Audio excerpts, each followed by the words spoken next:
ये आकाशवाणी है। कोविड-19 विशेष कार्यक्रम के अंतर्गत प्रस्तुत है कोरोना वायरस संक्रमण की वर्तमान स्थिति पर चर्चा, जिसे प्रस्तुत कर रहे हैं आकाशवाणी संवाददाता सिद्धार्थ सिंह। इस कार्यक्रम में आमंत्रित स्वास्थ्य विशेषज्ञ हैं दिल्ली के लेडी हार्डिंग मेडिकल कॉलेज के डॉक्टर अनुपम प्रकाश।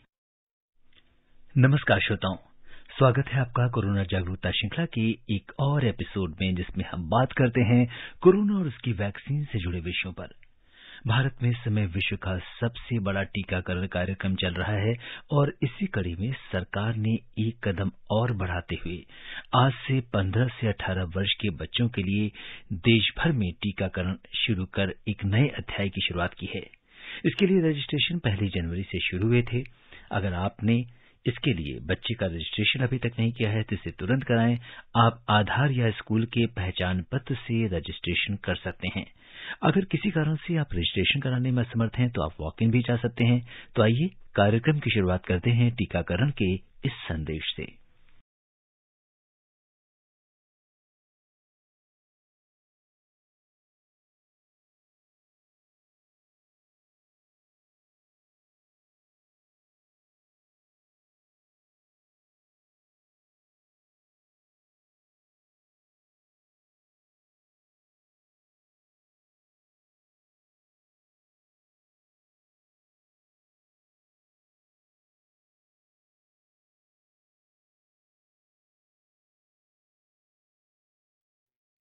श्रोताओं, कोरोना और उसकी वैक्सीन को लेकर आपके तमाम सवालों का जवाब देने के लिए हमारे इस विशेष कार्यक्रम में हमारे साथ जुड़ गए हैं लेडी हार्डिंग मेडिकल कॉलेज नई दिल्ली के मेडिसिन विभाग में प्रोफेसर डॉक्टर अनुपम प्रकाश।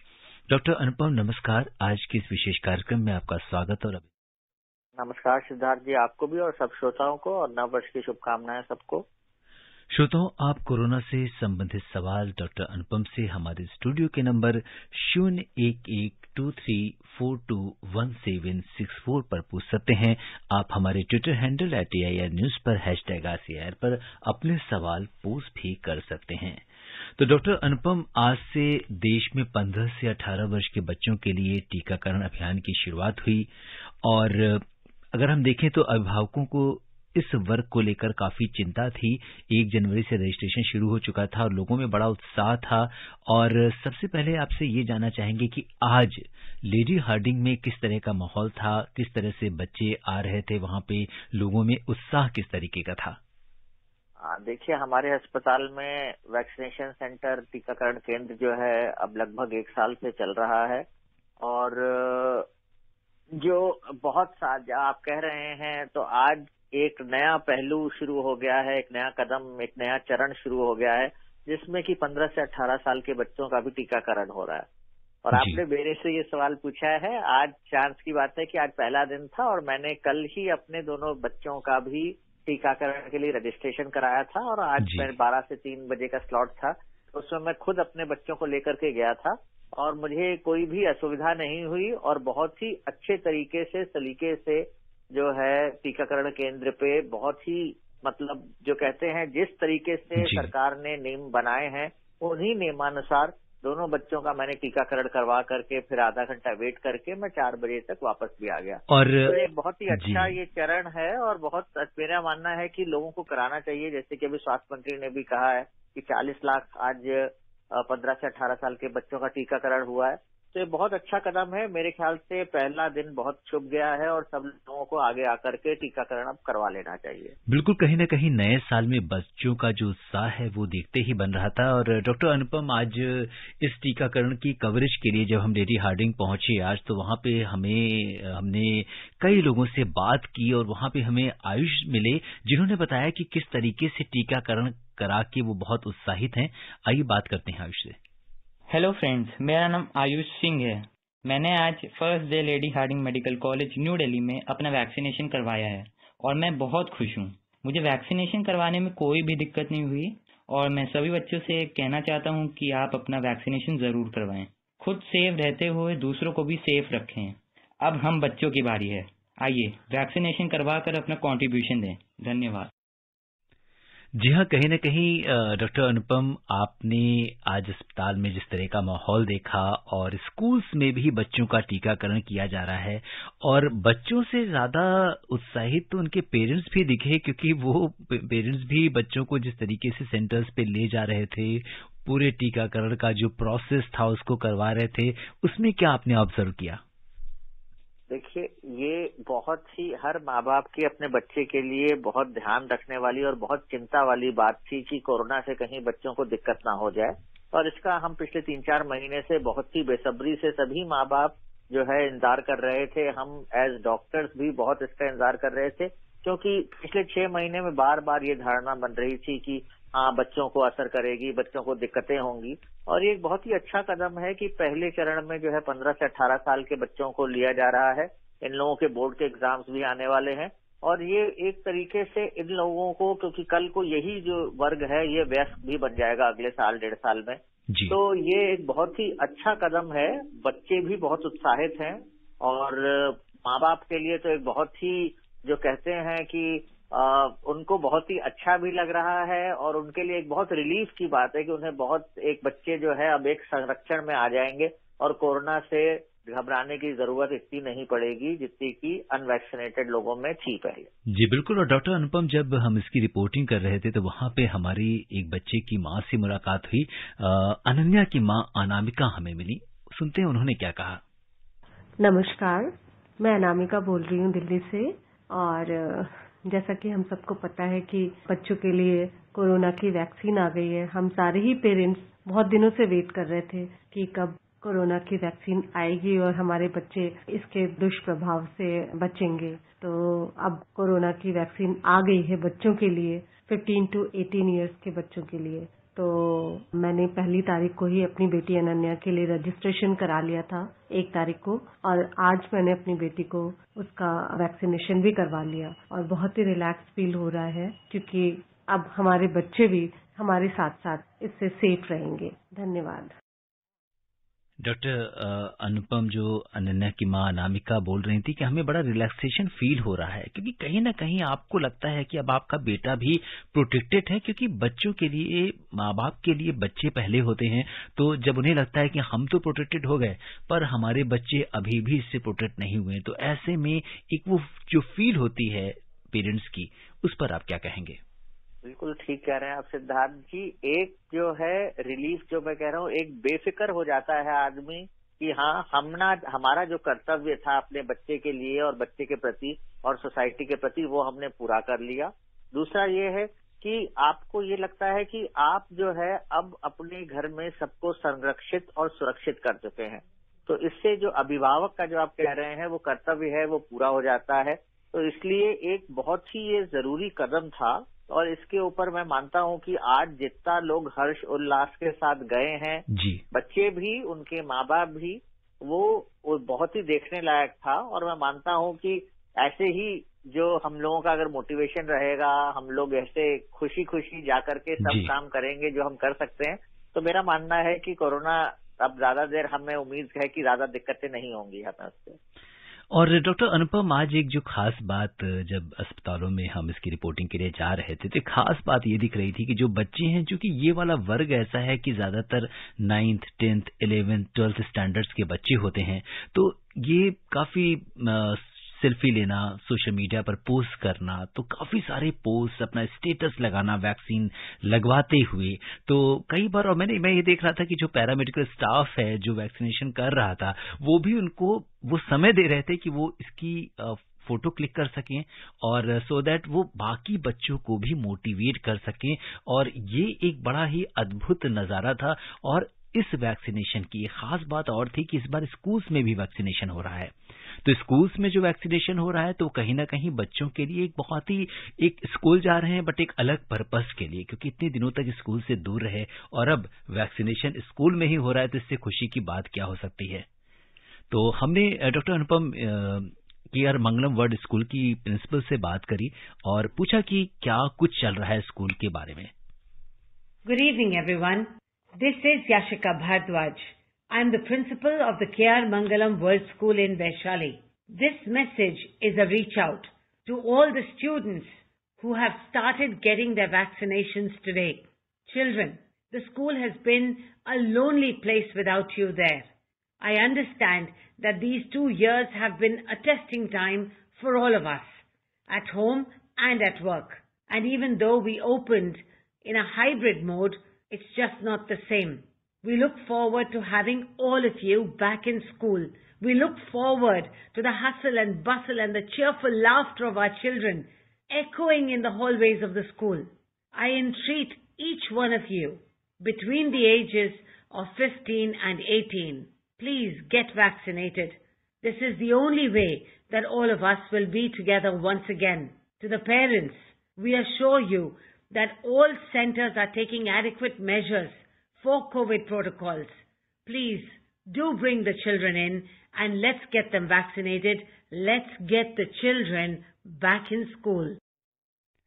जी हाँ डॉक्टर अनुपम, ये एज अ पेरेंट आपका भी अनुभव रहा होगा कि जिस तरह से स्कूल में जब बच्चे जाते हैं और वहाँ का जो एनवायरनमेंट, क्योंकि स्कूल बच्चों से होता है, आज की डेट में जब कोविड का बढ़ते प्रभाव के कारण स्कूल बंद कर दिए गए हैं, बच्चे वहाँ पर नहीं हैं, तो ऐसे में कहीं ना कहीं वैक्सीनेशन की जो जिम्मेदारी स्कूल्स में दी है, इस कदम के बारे में आप क्या कहेंगे कि स्कूल्स में वैक्सीनेशन हो रहा है, इससे बड़ी फैसिलिटीज क्या हो सकती है किसी स्टूडेंट के लिए? ये बहुत सही बात कह रहे हैं आप सिद्धार्थ जी। ऐसा है जैसे सरकार ने वर्क प्लेस वैक्सीनेशन की दफ्तरों में जाकर के वैक्सीनेशन करवा रहे थे, वैसे ही ये पहला स्टेप जो स्कूल वैक्सीनेशन का है, ये एक बहुत इम्पोर्टेंट है। इससे ना सिर्फ बच्चे को और बच्चे के अभिभावकों को, माँ बाप को जो है वो इस कॉन्फिडेंस रहता है। दूसरा, स्कूल एक ऐसी जगह है, जानी पहचानी जगह है, तो जो एंग्जाइटी होती है बच्चे के लेवल पे वो नहीं रहती है।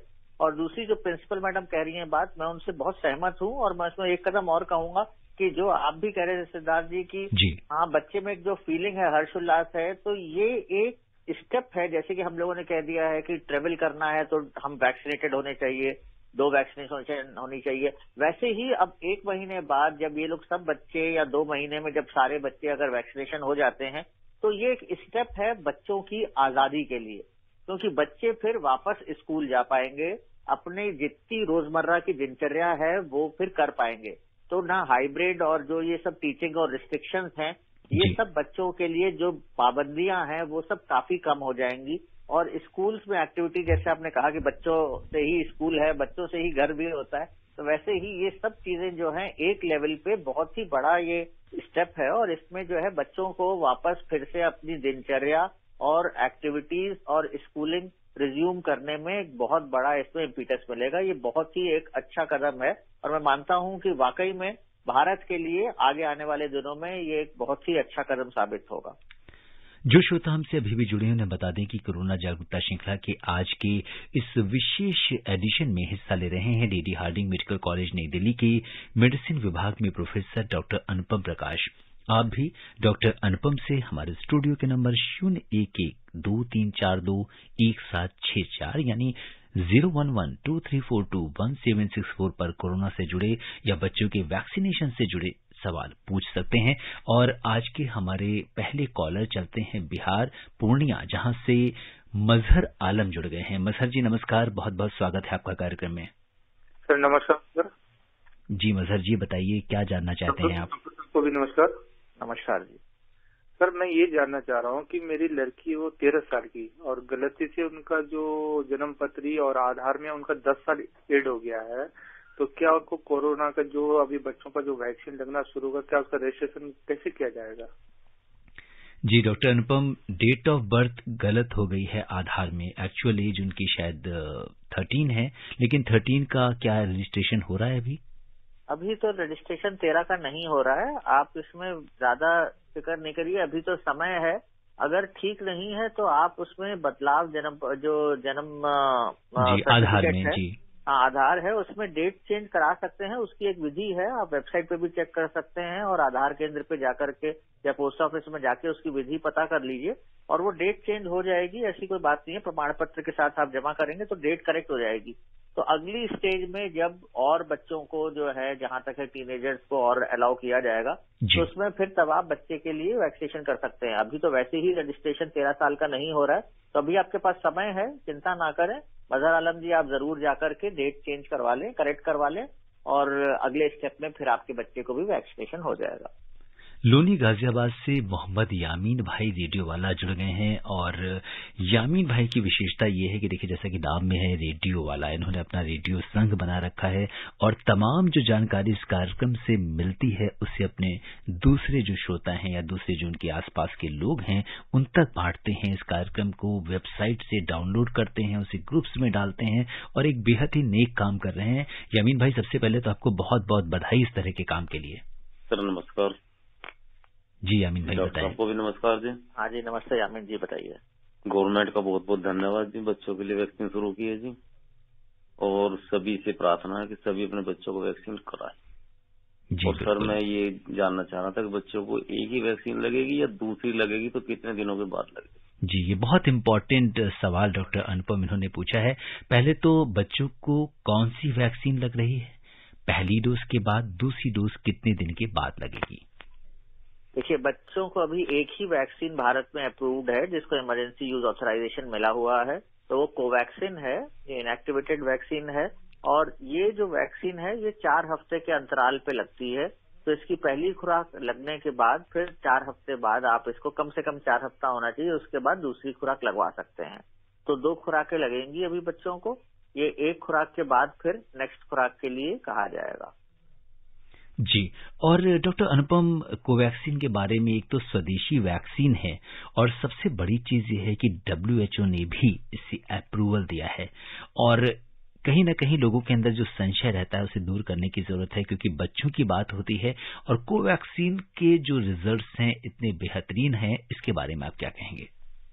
देखिए, कोवैक्सीन के बारे में मैंने खुद भी कोवैक्सीन ही लगवाई है और 2 खुराकें मैंने भी कोवैक्सीन की लगवाई हैं। और मैं कहूंगा कि अगर आप सारी वैक्सीन देखें तो उनमें सबसे सेफ ये कोवैक्सीन ही है। बाकी सब वैक्सीन अलग तरीके की हैं, अलग अलग उनमें टेक्नोलॉजी, तकनीकी अनुसंधान से उनको बनाया गया है। कोवैक्सीन एक टाइम टेस्टेड तरीका है जिसमें वायरस को इनएक्टिवेट कर दिया जाता है या किल कर दिया जाता है और उसका एंटीजन इस्तेमाल किया जाता है। ये ही BCG जैसे वैक्सीन जो टीबी के लिए यूज होती थी, वैसी ही वैक्सीन की विधि है। तो ये उस मामले में ये बिल्कुल सेफ है, कहीं ज्यादा हद तक एज कम्पेयर टू बाकी वैक्सीन। तो उनके बनिस्बत ये बहुत ज्यादा सेफ है। दूसरी चीज है, इससे रिएक्शन या साइड इफेक्ट्स भी बहुत ही कम है अगर हम बाकी वैक्सीन से देखें तो। और जैसा कि आपने कहा, ये स्वदेशी वैक्सीन है, हमारे यहाँ ही उत्पन्न की गई है और इस्तेमाल की गई है और कारगर है, असरदार है। ये इसकी एक बहुत ही अच्छी चीज है और इसीलिए जो मेक इन इंडिया प्रधानमंत्री का है, मेरा मानना है कोविड में हमने बहुत सारी चीजें जो है वो भारतवर्ष में अडेप्ट कर ली हैं, बना ली हैं, कर ली हैं। और टीकाकरण अभियान तो अकेला एक अनूठा सा मैं कहूंगा अभियान है जो कि विश्व भर में सबसे ज्यादा टीकाकरण भारत में हो रहा है और बच्चों का भी शुरू हो गया। ये एक अपने में एक बहुत बड़ी उपलब्धि है। जी, और ट्विटर हैंडल पे हमारे एक सवाल ये पूछ रहे हैं हमारे श्रोता कि जो कोवैक्सीन है इसके पहले जो एडल्ट में दी गई थी और जो बच्चों में दी जा रही, क्या इसमें कोई अंतर है और दोनों की डोज में भी क्या कोई फर्क है? नहीं, कोवैक्सीन जो अभी दी जा रही है उसमें कोई अंतर नहीं है बड़ों में या इसमें। वैक्सीनेशन का एक मैं आपको बताना चाहूंगा, वैक्सीन जो है वो बॉडी सरफेस एरिया या उम्र से बहुत ज्यादा संबंधित नहीं होती है। जो खुराकें अलग होती हैं बच्चों में या बड़ों में, वो बिल्कुल ही नवजात शिशु में या पहले 6 महीने में या पहले साल में जो बच्चे होते हैं जिनका इम्यून सिस्टम इतना डेवलप नहीं होता है, उनमें कई बार हमें 2 डोज देनी पड़ती है अलग चीजों की। कोवैक्सीन के लिए नहीं कह रहा मैं, लेकिन बाकी जो है 1 साल या 6 महीने या 9 महीने या 1.5 साल 2 साल के बाद इम्यून सिस्टम जो है वो वैसे ही रिएक्ट करता है और उसकी डोजेज जो हैं वो ज्यादातर आमतौर पे बच्चे और बड़ों में विभिन्न नहीं होती हैं। इसी प्रकार कोवैक्सीन की जो डोज है वो सेम है। 15 से 18 साल के वैसे जो बच्चे होते हैं, हमारे लिए बच्चे होते हैं, लेकिन वैसे उनका शरीर जो है वो पूरा हम एडल्ट की तरह ही होता है। जो खुराक दवाओं की भी होती है वो एडल्ट डोज पे ही चलते हैं। जी, और इंद्रभान सिंह जी जुड़ गए हैं हमारे साथ कार्यक्रम से। इंद्रभान जी नमस्कार, बहुत बहुत स्वागत है आपका कार्यक्रम में। सर मैं चिरमिनी कुरासिया कॉलेज जिला कोरिया छत्तीसगढ़ से इंद्रभान सिंह बोल रहा हूँ सर। जी, छत्तीसगढ़ से बोल रहे हैं जी, बताएं। जिसे कोरोना होता है जैसे, तो उनमें जैसे बुखार आता है, सर्दी आता है ना, हाथ पांव में दर्द होता है जी, जो कोरोना के लक्षण में। और तो सर ओमिक्रॉन जिसे जिनको होता है तो उसमें कौन कौन सा लक्षण आते हैं सर? जी, बहुत इम्पोर्टेंट सवाल पूछा है डॉक्टर अनुपम कि क्या ओमिक्रॉन वेरिएंट के जो सिम्टम्स या लक्षण हैं वो कोरोना वायरस के जो दूसरे स्वरूप हैं उनसे अलग हैं या एक ही तरह के हैं? बिल्कुल सही कहा। ये जो है सवाल आज की तारीख में बहुत मुश्किल है। हमें पता नहीं है आगे चल के किस तरीके से बिहेव करेंगे, लेकिन हाँ, जो हम लोग अभी देख रहे हैं उस हिसाब से कोरोना के अलग अलग स्वरूप हैं। जैसा आपने कहा अलग अलग वेरिएंट्स हैं, उनमें से अभी तक जो कोरोना वायरस के हमने देखे, डेल्टा और अल्फा की जो पीक्स आई थी, वेव्स आए थे, उसमें जो था बुखार, बदन दर्द और सांस फूलना, ये सारी दिक्कतें ज्यादा थी। और नजला, छींक आना और गले में खराश, ये चीजें कम थी।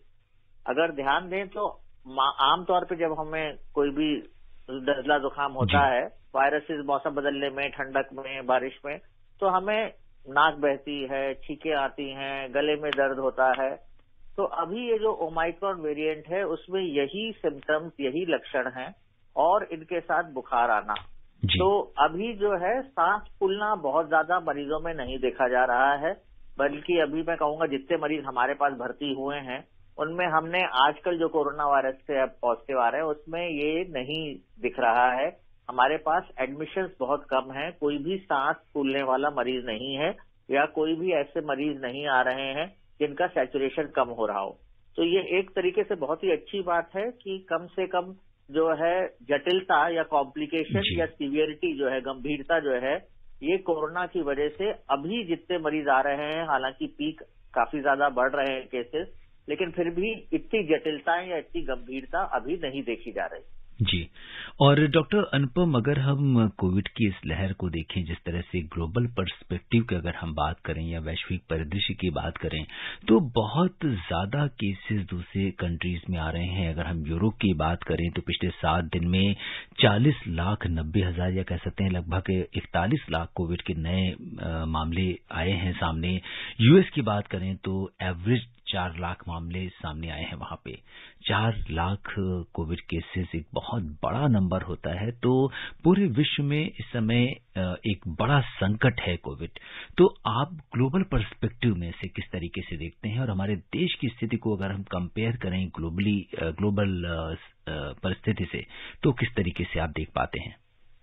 बिल्कुल ठीक फरमाया आपने सिद्धार्थ जी। ऐसा है, अगर आप वैश्विक तौर पर देखें जी, तो जो यूरोप देश हैं और अमेरिका है, इनमें तो बहुत ज्यादा दिक्कतें चल रही हैं।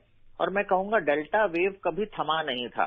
जो हमारे यहाँ अप्रैल मई में केसेस थे, जो वहां पे भी जब केसेस चल रहे हैं, तो ये अप्रैल मई जून के बाद से डेल्टा के केसेस चल ही रहे हैं जी, रुके नहीं और दिक्कत चलती ही रही। और अब जो है ओमाइक्रॉन जो वेरिएंट है उसकी वजह से भी काफी ज्यादा दिक्कतें चल रही हैं। और ये जैसे आपने बताया बहुत ही ज्यादा नंबर में, तादाद में लोग कोरोना से ग्रस्त हैं और वहां की जो स्वास्थ्य सेवाएं हैं अभी बहुत ही ज्यादा मुश्किल में हैं और बहुत दिक्कतें भी वहां हो रही हैं। जितनी मेरी वहां के डॉक्टरों से और कुछ लोगों से, रिश्तेदार हैं, उनसे बात हुई है, तो वहां परेशानियां बहुत ज्यादा हैं। अगर आप उससे मुकाबले देखें तो हमारे पास जो डेल्टा की पीक थी तब हमें बहुत दिक्कत थी अप्रैल में, जून, जो पिछले साल 2021 में। लेकिन अभी जब से ये ओमाइक्रॉन वेरिएंट आया है या केसेस हमारे बढ़ने शुरू हुए हैं 1 दिसंबर के बाद से, तो पिछले 1-1.5 महीने में अभी जितना है 1 महीने में जो है केसेस बढ़ रहे हैं। लेकिन जैसा मैंने अभी कहा, हमारे अभी इतनी ज्यादा परेशानी हमें अभी नहीं देखने को मिली है। और दूसरी चीज है, जितनी हम लोगों ने पहले अप्रैल मई में तैयारी की थी उससे कई गुना ज्यादा अभी सरकारों ने, राज्य सरकार और केंद्र सरकार ने कोशिश करके सुविधाएं, स्वास्थ्य सेवाएं सुधार भी की हैं और सुविधाएं उपलब्ध भी कराई हैं। तो अभी जो है, अभी कोई ऐसी घबराने की बात नहीं है। लेकिन हाँ, घबराने की और टीकाकरण और खुशी होने की बात का मतलब ये नहीं है कि हम लोग मास्क ना पहने या हम लोग हाथ ना धोएं या हम लोग 2 गज की दूरी नहीं रखें। ये 3 चीजें तो करनी ही है और टीकाकरण भी जल्दी से जल्दी करवाना है सबका, क्योंकि कब ये वायरस दूसरे स्वरूप में आ जाए या नया वेरिएंट आ जाए या कब गंभीरता बढ़ने लगे, ये हमें नहीं पता रहता है। इसलिए ध्यान तो देना ही पड़ेगा। हालांकि अभी जो है स्थिति काफी काबू में है, केसेस बढ़ रहे हैं, लेकिन जटिलताएं और गंभीरता दोनों कम है। दिल्ली से सुनील शर्मा जी हमारे साथ अपने सवाल के साथ कार्यक्रम से जुड़ गए हैं। सुनील जी नमस्कार, बहुत बहुत स्वागत करते हैं आपका कार्यक्रम में। मेरा 2 क्वेश्चन है जी। एक, मेरा बेटा अभी 3 महीने बाद 18 साल का हो जाएगा जी, तो वो अभी वैक्सीन लगवाना है कि वो बड़ों वालों का वैक्सीन लगेगा? और दूसरा ये है कि मैंने दोनों वैक्सीन लगवा ली है और लगवाने के बाद क्या हुआ कि मेरा जो शुगर लेवल था बिल्कुल स्टेबल हो गया, मतलब ठीक हो गया हो। तो ऐसा पॉसिबल है सर? जी, ये भी एक बड़ी पॉजिटिव बात इन्होंने बताई है। सबसे पहले तो इन्हीं का सवाल लेते हैं कि क्या शुगर लेवल इससे इम्प्रूव होता है वैक्सीन लेने से, डॉक्टर अनुपम? ऐसा तो नहीं है कि शुगर लेवल इम्प्रूव होता है, बहुत ही वेरिएबल ये देखा गया है। ऐसा है, टीकाकरण करने से ना जो शरीर में आपके पास एक इम्यून रिएक्शन बनता है, अब वो इम्यून रिएक्शन आपके शरीर में कैसे बिहेव करता है उसके ऊपर डिपेंड करता है। तो ये हर आदमी का एक इंडिविजुअल बिहेवियर होता है, उसका इम्यून सिस्टम अपना अलग होता है, किसी और से मेल नहीं खाता है। इसीलिए जो हम लोग प्रतिरोपण करते हैं, जो हम गुर्दा ट्रांसप्लांट करते हैं, वो रिजेक्ट हो जाता है कई बार। इवन सगे भाई का भी रिजेक्ट होने के चांसेस रहते हैं। तो ऐसे ही इम्यून सिस्टम हर आदमी का यूनिक होता है और वो जो बाहरी चीज आती है उसके हिसाब से अपना रिएक्ट करता है जी। तो ये हो सकता है कि आपका इम्यून सिस्टम, क्योंकि डायबिटीज में भी इन्फ्लेमेशन बहुत ज्यादा होता है या सूजन जैसे है, इन्फ्लेमेशन बहुत ज्यादा होता है, तो ये हो सकता है कि आपका इम्यून रिस्पॉन्स ऐसा रिएक्ट किया है कि आपका जो अंदर इन्फ्लेमेशन चल रहा था वो थोड़ा अभी स्टैटिक हो गया है। लेकिन शुगर कंट्रोल करते रहिए, ऐसा नहीं है कि दवा बंद कर दीजिएगा या कुछ और परहेज जो कर रहे हैं वो करते रहिए। जी बिल्कुल। और डॉक्टर अनुपम, इनका दूसरा जो सवाल है उस पे आते हैं, बहुत संक्षिप्त में उत्तर दीजिएगा कि अगर जो कुछ बच्चे ऐसे हैं जो 18 के होने वाले हैं, 2 महीने 3 महीने 4 महीने बॉर्डर लाइन पे हैं, तो ये कह रहे हैं कि क्या हम इंतजार करें 2 महीने का, जब 18+ हो जाए तब वैक्सीन वाली लगवाएं या हम अभी ही लगवा लें? इसका क्या उत्तर देंगे? मैं इसको बिल्कुल कहूंगा कि अभी लगवा लीजिए। आपके बच्चे के तो वैसे भी 3 महीने हैं, 1 डोज अभी और 1 महीने बाद लगवा लीजिए। ये बहुत जरूरी है, बिल्कुल भी इंतजार ना करें, पहले मौके पे जब आपको टीकाकरण कराने को मिले तो करा लीजिए जी। और आज के हमारे कार्यक्रम के लास्ट कॉलर रिंकी तिवारी जी बलरामपुर उत्तर प्रदेश से जुड़ गई हैं। रिंकी जी नमस्कार, बहुत बहुत स्वागत है आपका कार्यक्रम में। जी बिल्कुल, आपके साथ एक्सपर्ट है, उन्हें मेरा नमस्कार। जी बिल्कुल रिंकी जी बताएं। जी जी जी बिल्कुल, मेरा क्वेश्चन है कि जैसे सर ऑनलाइन तो हो रहा है, मतलब बच्चों को जो वैक्सीन आ गया वो ऑनलाइन हो रहा है, लेकिन ये ऑफलाइन कब हो? क्योंकि हर किसी के पास ऐसी सुविधा नहीं है जो ऑनलाइन अपना वो करवा सके। जी बिल्कुल बिल्कुल, रजिस्ट्रेशन ऑफलाइन के साथ। डॉक्टर अनुपम, बहुत संक्षिप्त में आपसे जवाब चाहेंगे कि जो लोग कोविन प्लेटफॉर्म से रजिस्ट्रेशन नहीं कर सकते हैं, उनके लिए क्या सुविधा है कि वो वॉक इन में जाकर अपना वैक्सीनेशन करा सकते हैं? बिल्कुल करा सकते हैं। आधे रजिस्ट्रेशन 50% जो है, 50% जो रजिस्ट्रेशन है वो ऑनलाइन हो रहे हैं और 50% रजिस्ट्रेशन जो है वो ऑफलाइन अलाउड है। इसलिए जाएं और जरूर टीकाकरण कराएं। सिर्फ आधे ही रजिस्ट्रेशन जो स्लॉट्स हैं वो ऑनलाइन दिए जा रहे हैं, बाकी आधे रजिस्ट्रेशन स्लॉट्स खुले हुए हैं। तो बिल्कुल आप करा सकते हैं। और चलते चलते अब समय नहीं कि हम इस चर्चा को और आगे बढ़ाएं। डॉक्टर अनुपम, आप 2 लाइन में क्या संदेश देना चाहेंगे, स्पेशली आज का संदेश हमारे बच्चों के लिए जिनका वैक्सीनेशन ड्यू है? जल्दी से जल्दी टीकाकरण कराएं और बेफिक्र हो जाएं, जिससे कि प्रिकॉशंस जो है लेने के साथ साथ आपके पास एक और कवच हो जाए। डॉक्टर अनुपम, आप कोविड-19 के इस विशेष कार्यक्रम से जुड़े और आपने हमसे चर्चा की, श्रोताओं के प्रश्नों का उत्तर दिया। आपका बहुत बहुत धन्यवाद और आभार। थैंक यू, नमस्ते। श्रोताओं, आपसे यही कहेंगे कि डॉक्टर अनुपम प्रकाश ने आपको कोरोना से बचने के लिए और आपके स्वास्थ्य को लेकर जो भी सावधानियां बताई हैं, आप उनका पालन कीजिए। आप स्वस्थ और खुशहाल रहें, इसी कामना के साथ दीजिए मुझे अनुमति। नमस्कार। कोविड-19 विशेष कार्यक्रम के अंतर्गत अभी आप सुन रहे थे कोरोना वायरस संक्रमण की वर्तमान स्थिति पर चर्चा, जिसे प्रस्तुत कर रहे थे आकाशवाणी संवाददाता सिद्धार्थ सिंह। इस कार्यक्रम में आमंत्रित स्वास्थ्य विशेषज्ञ थे दिल्ली के लेडी हार्डिंग मेडिकल कॉलेज के डॉक्टर अनुपम प्रकाश।